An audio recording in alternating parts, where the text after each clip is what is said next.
I try to imagine a fellow smarter than myself, and then I try to think, what would he do? Charge up your axons, ready your receptors, and shift your lobes into upper beta phase. You are listening to Smart Drug Smarts, the podcast dedicated to helping you optimize your brain with the latest breakthroughs in neuroscience, nootropics, and psychopharmacology. Hello and welcome to Smart Drug Smarts. I'm your host, Jesse Lawler, excited to bring you the 108th episode of this podcast dedicated to the ongoing, incremental, and yet ultimately profoundly awesome improvement of your brain by any and all means at your disposal. This is, among other things, our Christmas episode of 2015. We'll actually be coming out on Christmas Day. If you're listening on Christmas, I hope you're surrounded by friends, family, tinsel, mistletoe, elves, lots of consumer goods, not too much nutmeg, because we know from a previous episode that nutmeg can be dangerous, and all that good stuff. If you were listening after Christmas, I hope you had a great time. And if you have nothing to do with Christmas, I still hope you had a nice December 25th. This is going to be an episode that I've wanted to do for a long time. We're going to be talking about a subject called Hormesis, which is a really interesting idea that a lot of people probably are not familiar with. We will define it and talk about it at length in the main interview, so I won't even really go into it here, except to say that it might be a profoundly relevant idea that has sort of been missed by mainstream medicine for the past 120 years or so, but is finally starting to gain some acceptance. And we're going to be talking with one of the world's leading researchers, and I dare say at this point a major advocate for the idea of hormesis, Dr. Edward Calabrese from the University of Massachusetts at Amherst. It's a really fascinating discussion, one of my favorites that we've had recently, and I'm just really happy to be able to present this episode. So that'll be in the main interview. In the ruthless listener retention gimmick, if you hang around until the end, we're going to dive into the science of feel-good music, the kind of music that you just can't help but tap your feet to. There's even a top 10 list of songs that you can put in your very own MP3 player if you were looking to refill with something now that Christmas music will quickly be going out of season. So hang around for that. But first, let's kick things off as usual with This Week in Neuroscience. Smart Drug Smarts, This Week in Neuroscience. So a couple of weeks ago, we had a segment on this show talking about a study that showed that there is actually no link between a person's happiness and their longevity. How happy you are or not, and when you will die or will not be dead, do not seem to have any statistically significant correlation. That's probably neither inherently good nor bad, but some good news for this crowd is that higher intelligence is positively correlated with longer lifespan. This is something that's been backed up by study after study after study. One of the first studies that looked at this was a study starting in 1932 when the Scottish government administered an IQ test to every 11-year-old child that attended school that day. Then they followed up more than 60 years later, focusing on the city of Aberdeen, and they looked to see who was still alive from that original cohort at the age of 76. So 65 years afterwards. And the results were a 15-point advantage in IQ led to a 21% greater chance of survival. So someone with an IQ of 115 was 21% more likely to still be alive at that age of 76 than somebody with the average IQ of 100. Similar results have been seen in over 20 studies from around the world. This is not merely a Scottish phenomenon, and the trend is held up even when statisticians look at ways of factoring out confounding factors like the idea that the smarter people might have been able to get better jobs, earn more money, have access to better medicine, things like that. Factoring out these measures of what they called deprivation only reduced the IQ and mortality correlation by 30%. The remaining correlation seems to be due to genetics. This is backed up by twin studies. Twins of a fraternal nature just have 50% of their genes shared. Identical twins have 100% gene sharing. And when they looked at the IQ and lifespan relationship among both types of twins, the results have been clear and consistent that genes do indeed account for most of the IQ lifespan correlation. Now, what is not exactly clear is the mechanism between genetics, IQ, and longer lifespan. The two primary rival theories, and these could both be right to some extent, are as follows. Number one, better genes lead to smarter brains, lead to people making better lifestyle choices, thus longer lives.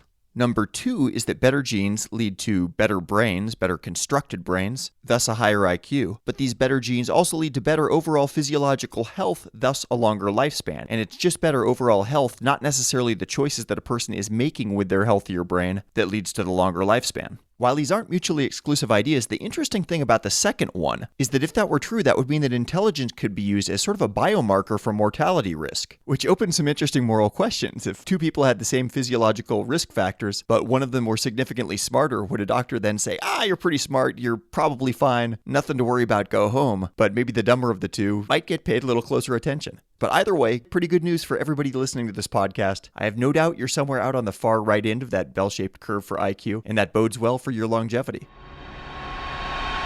Smart Drug Smarts. We get you thinking.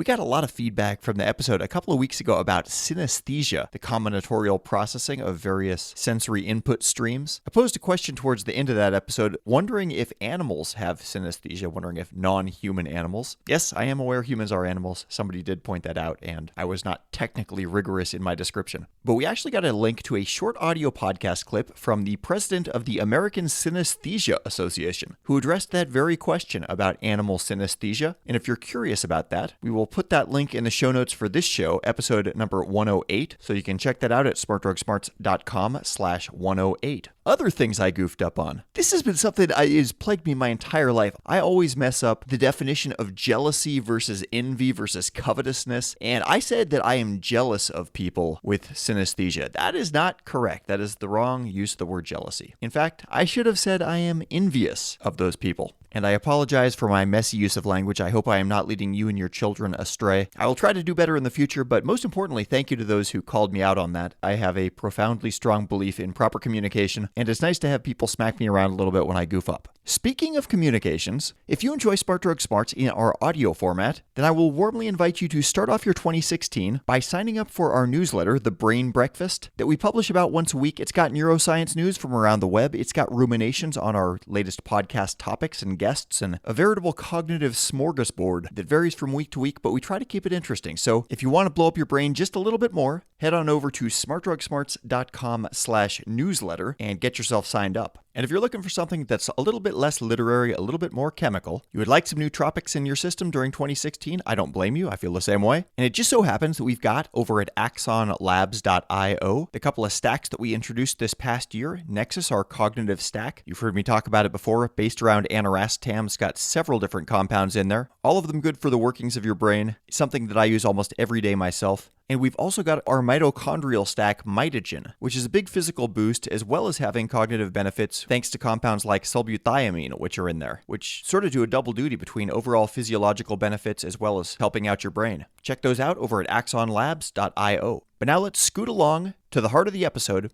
our main interview.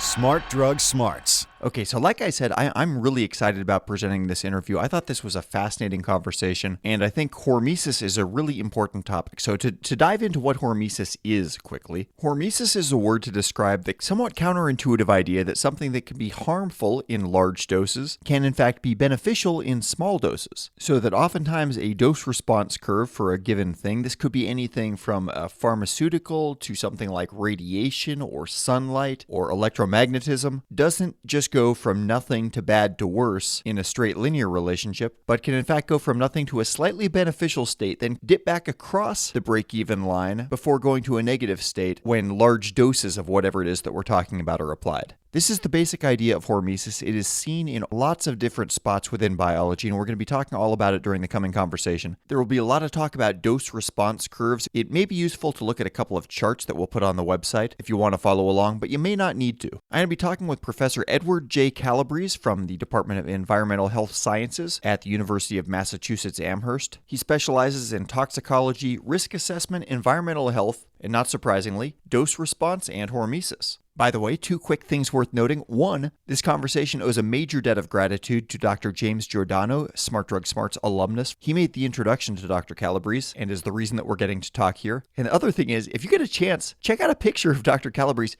He really, I hope he doesn't mind my saying this, he looks like almost a perfect combination of Albert Einstein and Super Mario from the video games, which is an awesome thing for a scientist to look like. Not that we have guests on this show for their looks, but I just thought that would be worth pointing out. So let's move on to the interview with Professor Edward J. Calabrese. Hormesis is a dose-response phenomenon. It's characterized by a low-dose stimulation and a high-dose inhibition. So it's a biphasic dose-response relationship, but it's not just any old biphasic dose-response, so to speak. It's very specific. It has very specific characteristics, dose-response characteristics. For example, it has very specific quantitative features such that the low-dose stimulation is actually very limited. Typically, at maximum, doesn't go more than twice what the control value would be, and most of the maximum stimulations that you see are really only about 30 to 60% greater than the control. So that's actually very modest. Let's pin this to a concrete example of the type of units we're talking about here, whether it's measuring heart rate or something like that, just so people have a concrete example. A good example might be longevity. So you might say that an average lifespan is, let's say it's 100 years for a human, maximum lifespan potential. You could say maximum lifespan might even go to 120, who knows? But let's say 100 just for round numbers. And so what this would mean is that if one were to have a hormetic application to humans in terms of lifespan extension, then I would claim that Hormesis would predict that the maximum that we could expand human longevity would be by about 30 to 60%, so that maybe we could increase it out to 130 to 160 years. And so that would be a very significant implication. The hormetic concept, while very exciting to me, it's also very constraining. Let me ask you this. I mean, I imagine in most of the studies here, we're looking at changing a single variable. If you found two variables, each of which independently had a hormetic response on the same unit of measure, whether it's longevity or something else, are these ever multiplicative with one another? That's a critical question, and actually I have looked at that. People have looked at this with respect to very detailed, I'll call toxicological or pharmacological grid testing, where they've had, I'm going to say, multiple drugs that could enhance, let's say, learning or memory in rodent models, and where they've identified dozens of agents in which you could increase the capacity of these rodents to remember things. And then they've taken, in a very complex grid fashion of dosing, all kinds of drug combinations in the optimal range, suboptimal range, and things of this nature to see if they could actually do what you're talking about, and that is essentially bump things up through some sort of additivity or some type of synergistic interaction. And actually what they found was that as you approach this 30 to 60%, whether you did it with one dose or one drug or two or three and so forth, things tended to be constrained once you reach this, what I'm going to call ceiling response level. You could have synergies at very low doses, but once the responses began to approach what I'll say is this 30 to 60% cap, the actual interaction drops off markedly. This hasn't been extensively studied, but the example that I gave to you was an extensive experiment, and there have been other experiments which support this. And so this has had actually a pretty significant effect on me, because when you take a look at hormetic responses from plants to microbes to invertebrates, vertebrates, all kinds of levels of biological organization from the cell to the organ to the organism, you actually see this constraining of this 30 to 60%. And you say, well, essentially, why would that be? And this tells me, when I see it across all spectrum of life, so to speak, that this must be highly conserved evolutionarily. So there has to be some very important aspect to this, why it's conserved. And I've speculated that this must be some way in which the biological system is attempting to conserve essentially biological resources, because you have thousands of reactions going on every millisecond, many thousands. And so I have a feeling that what we have is a very, very kind of tightly regulated and protected system that in fact constrains the allocation of resources and only allows a certain amount of adaptation to take place. There's give and take in this, so that there is real advantage to it and there's real disadvantage to it as well. But obviously, from an evolutionary point of view, the conference of stability to the system, so to speak, allowing it some degree of adaptation, has essentially been seen as the optimal from an evolutionary perspective. At least that's my view. Even a 30 to 60% benefit is nothing to sneeze at. For most things that you'd be looking to improve, that would still qualify as a giant win. Well, this has huge implications in terms of the clinical trial. We're really looking at are pretty modest increases. And, when you have 30 to 60% increase and you have a background variability in the population that could be substantial, it makes it very difficult for researchers to design studies to actually show that there are real treatment effects. Because if your real treatment effect is only going to be 30 to 60% greater than your control group, it basically means that you have to have a sufficient sample size, and you have to have, enough statistical power and reproducibility of findings to go forward with this. And this is why you can see an awful lot of really excellent animal model studies where you have homogeneity or very similar genetic background of your animals. They're all on the same diet. The environmental conditions are the same. And so you have really reduced variability, and you can induce a hormetic effect that goes up to 30 to 60% relatively easily. But testing that in a human population, which is highly heterogeneous genetically and in lifestyle and diet and so forth, it really presents a lot of problems getting drugs through the clinical trial showing efficacy. And so I think that Hormesis is actually could be very helpful to the FDA and the pharmaceutical industry in terms of trying to better understand the challenges that they face from a dose response perspective and how to go forward, enlightened by that. The idea that something that's harmful at a normal dose might at a very, very small dose be useful, what could be going on there to account for that in so many different domains? I would say the last decade has really been a major revolution in terms of pharmacological mechanisms and toxicological mechanisms, and a strong convergence of some of these tied into receptor-mediated events and cell signaling pathways. What I have learned is this. Well, 2 years ago, we published a paper concerning 400 different hormetic dose responses for which we actually had the mechanism, specific mechanism, down to the level of receptor and cell signaling pathway. And so we had a plethora of specific mechanisms. And the interesting thing we found was that many mechanisms could mediate a hormetic dose response, and that the quantitative features of the hormetic response were independent of mechanism. Thus, it didn't actually make any difference what the mechanism was, that these were what I call the proximate mechanisms that actually affect the final features of the dose response could be all different. But the interesting thing is that they still all resulted in pretty much the same quantitative features of the dose response. And it's led me to speculate that what actually must be going on is that there is some architectural allometric gene complex that is somehow controlling or mediating these proximate mechanisms at some much more basic level, that these, what I call allometric gene clusters, are actually present across essentially all forms of life.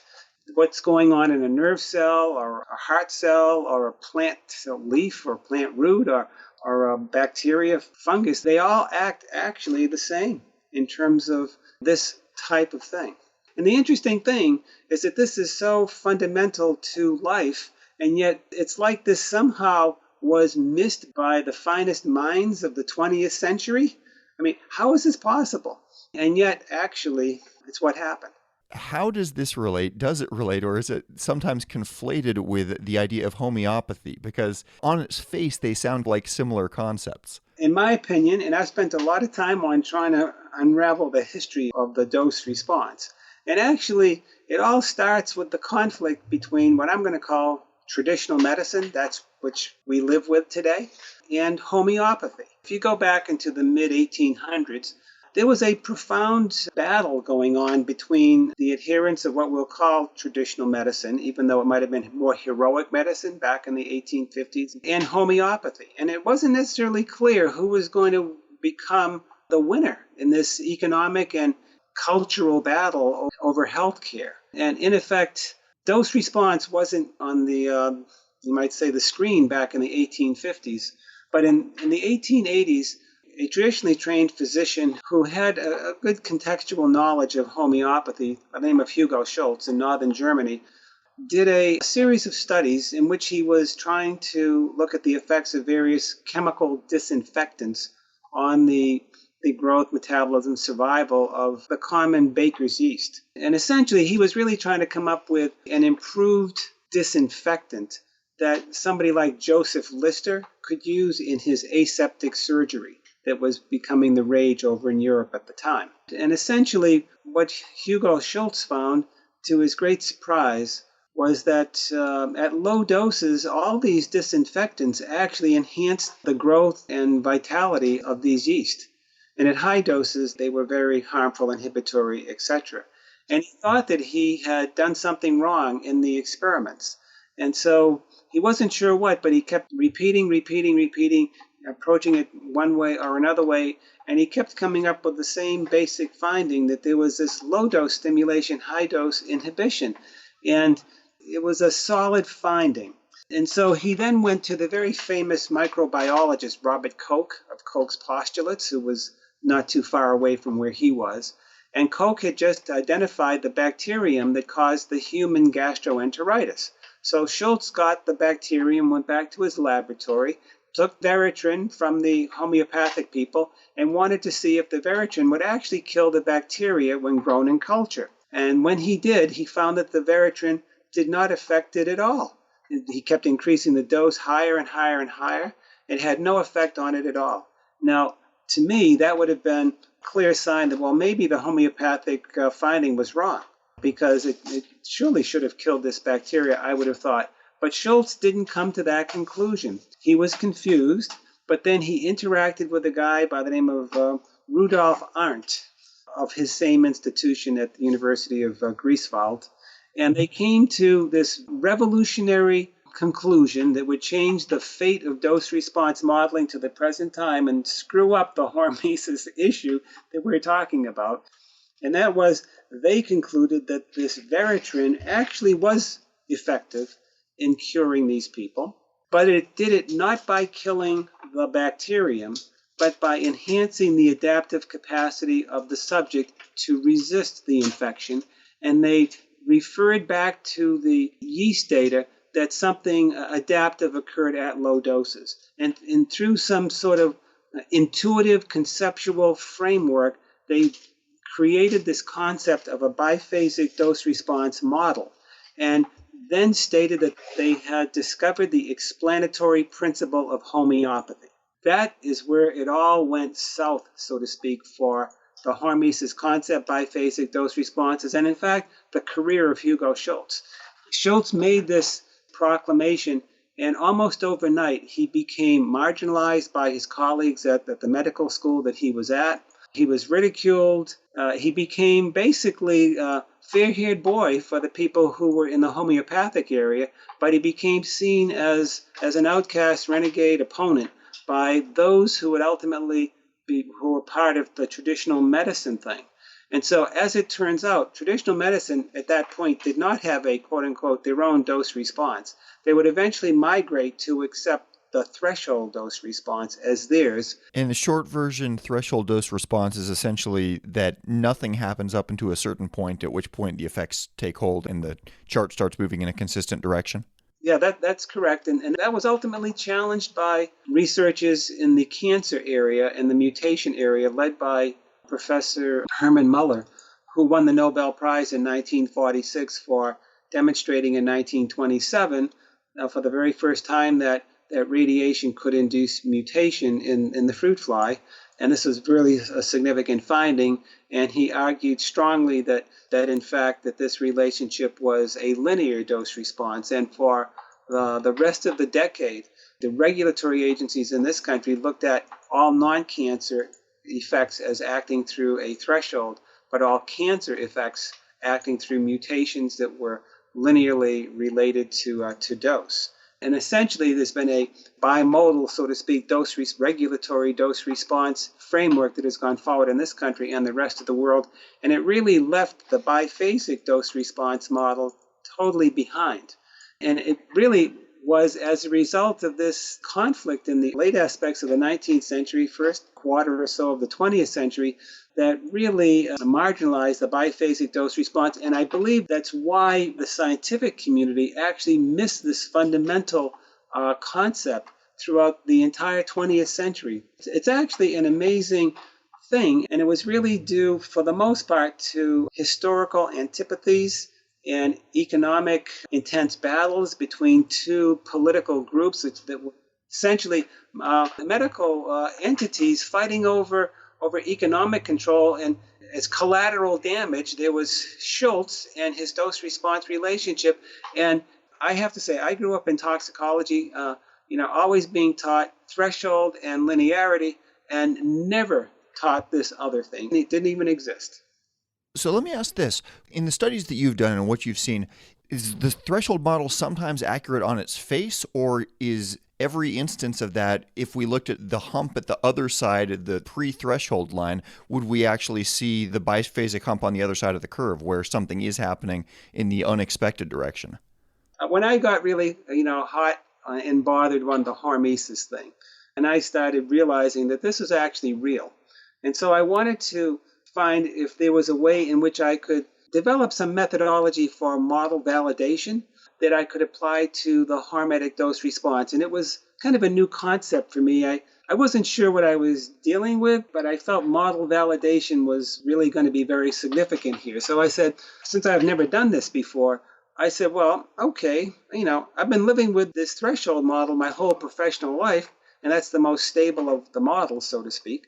I'll just go and look at how the scientific community validated the threshold model, and I'll see their methods, and then I'll kind of copy it or modify it a little bit and apply that to the hormetic model and see what happens from there. So what I did was I then began a literature search to try to go back in and try to find out, well, when did the FDA or when did the scientific community or professional societies validate the threshold model? And I looked and I looked and I looked, and I never found any evidence that it did. And then I got a bunch of students to look on their own, and they never could find it. And then I called people that I knew within the various, old timers, people that had been around for a long time and, grew up in I'm going to say the 40s, so to speak, were still there at the time, just hanging on. Asked them if they could dig this thing out, because they had a better sense of the history than me, and no one came up with anything. And I actually stayed with this for a good 2 years, and I found no evidence in any publication, in any book, any failed efforts, you might say, for evidence that anyone had ever taken the time to validate the capacity of the threshold dose response to be accurate below the threshold. And so I came to this frightening conclusion that, in fact, our entire regulatory edifice, my education essentially as a toxicologist, was based upon models that had never been vetted by the regulatory and the scientific community. Now that leads to the next interesting thing. So I said, well, if nobody's ever done this before, then I'm going to do it. I got multiple large, very diverse data sets.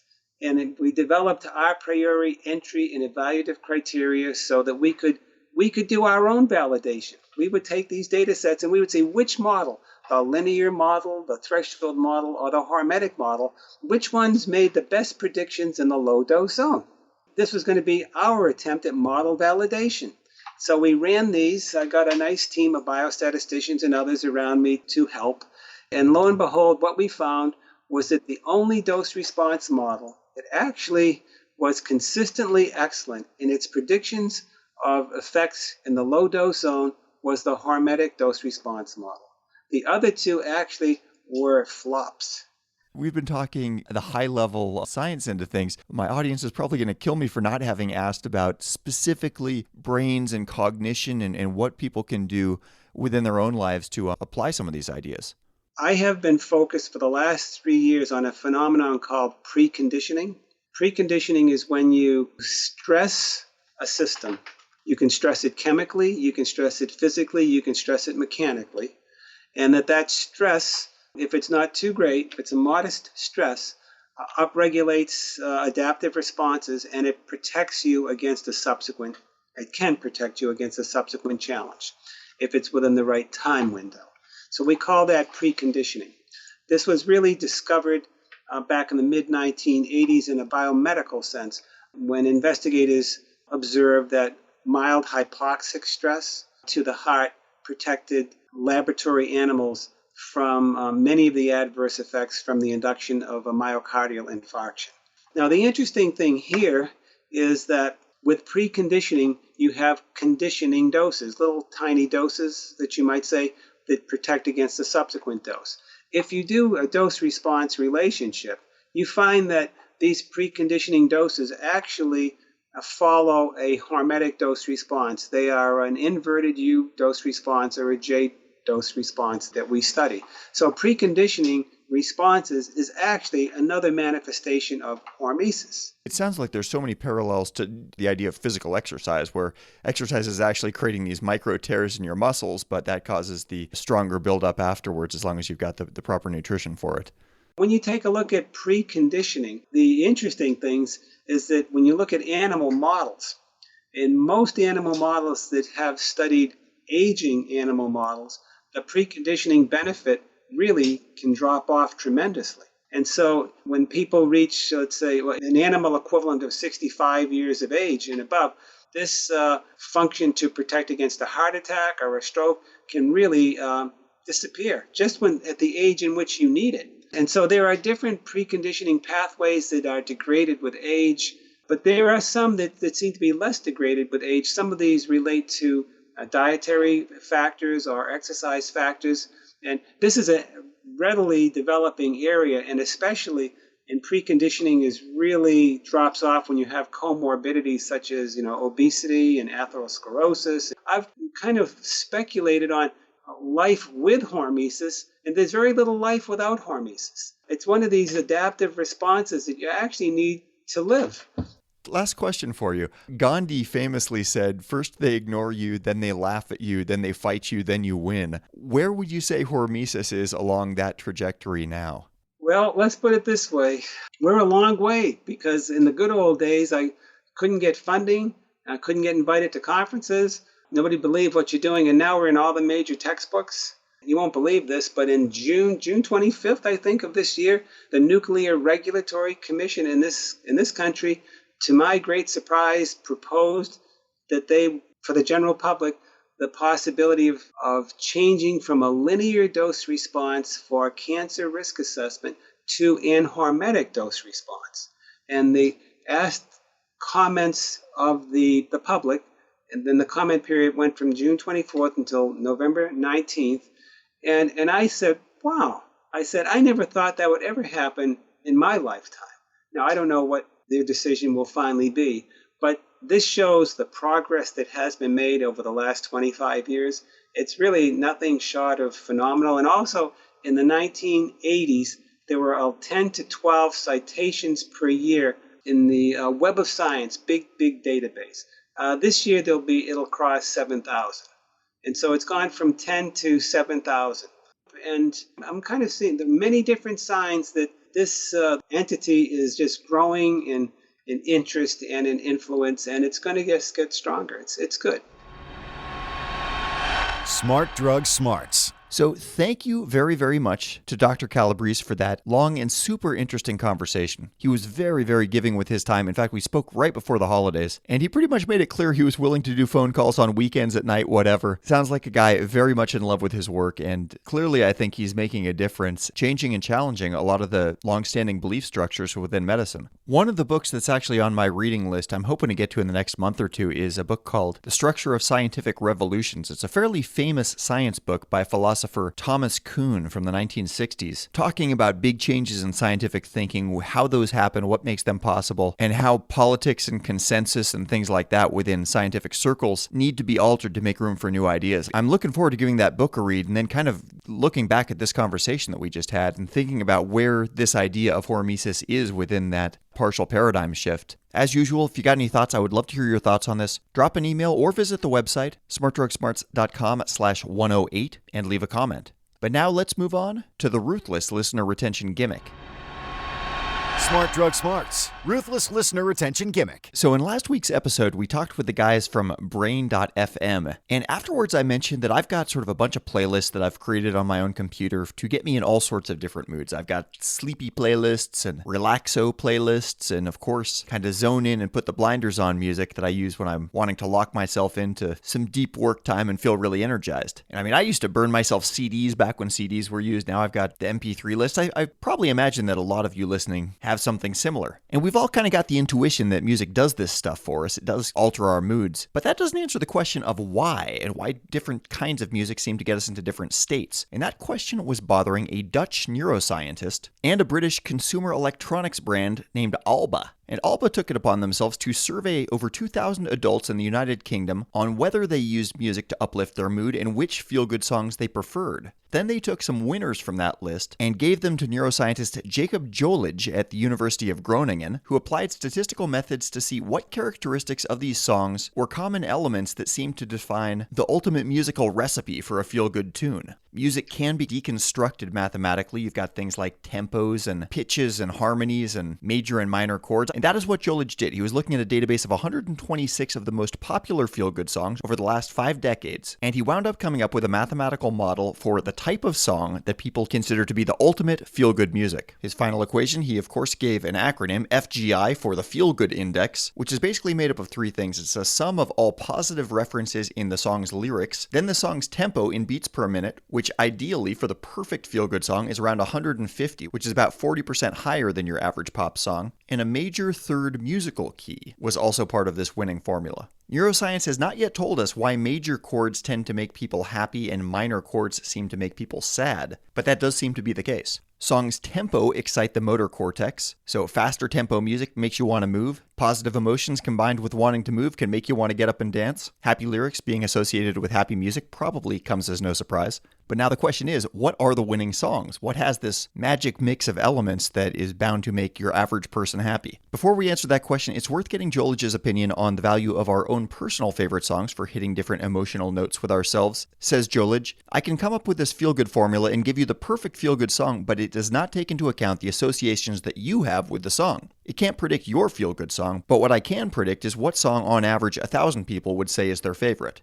So now if you want to get your notepad and see what the scientifically verified happiest 10 songs are, and yes, we will put this on the website, but it is number 1, Don't Stop Me Now by Queen, number 2, Dancing Queen by ABBA, number 3, Good Vibrations by the Beach Boys, Uptown Girl by Billy Joel, Eye of the Tiger by Survivor, I'm a Believer by the Monkees, Girls Just Want to Have Fun by Cyndi Lauper, Livin' on a Prayer by Bon Jovi, I Will Survive by Gloria Gaynor, and Walkin' on Sunshine by Katrina and the Waves. Me personally, I'm going for Livin' on a Prayer if I had to pick from that list. But either way, a pretty good list. If you want to drop $10 on iTunes, especially if you're like planning a mix for a wedding or something, you could do a lot worse than that. Just say no to scratch that. Say yes to the Smart Drug Smarts podcast.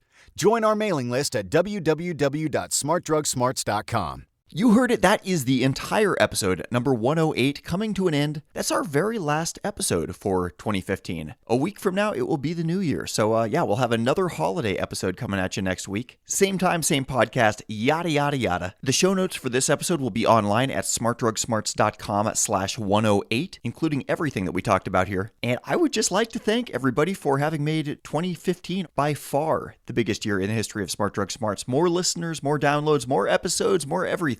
And I gotta admit, a little bit more fun. It's like those cute old couples say when they say, we've been married 50 years and it just keeps getting better. And this podcast has been just getting more and more fun to put together. Really appreciate all the support and hope to bring you guys even more good stuff next year. Drop emails, tweet tweets, do whatever to, let us know what you like, what's working for you, what's not, and we'll keep it coming from our brains to yours. So have a great holiday week. Don't eat too many candy canes and stay smart. You've been listening to the Smart Drug Smarts podcast. Visit us online at www.smartdrugsmarts.com and subscribe to our mailing list to keep your neurons buzzing with the latest in brain optimization. Smart Drug Smarts should be listened to for entertainment purposes only, although some guests on the show are medical doctors, most are not, and the host is just some random guy. Nothing you hear on this podcast or read at smartdrugsmarts.com should be considered medical advice. Consult your doctor and use some damn common sense before doing anything you think might have a lasting impact on your brain.